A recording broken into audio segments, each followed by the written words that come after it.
大家好，今天呢，咱们来维修一块微克氏的电池。这个电池啊，是要更换这个外壳。首先呢，咱们把这个旧外壳给它拆掉。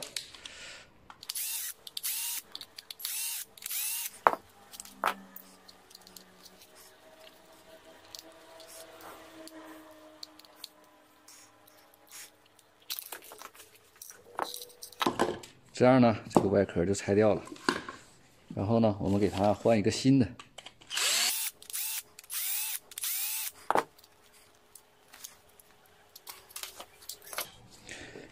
看一下，这个是三星电池的，这种呢是国产电池。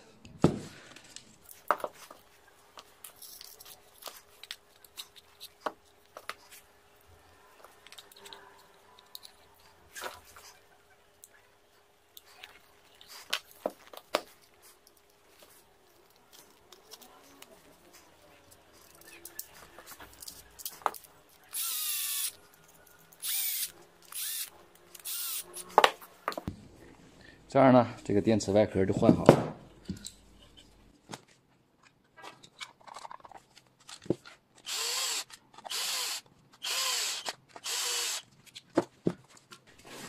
感谢收看。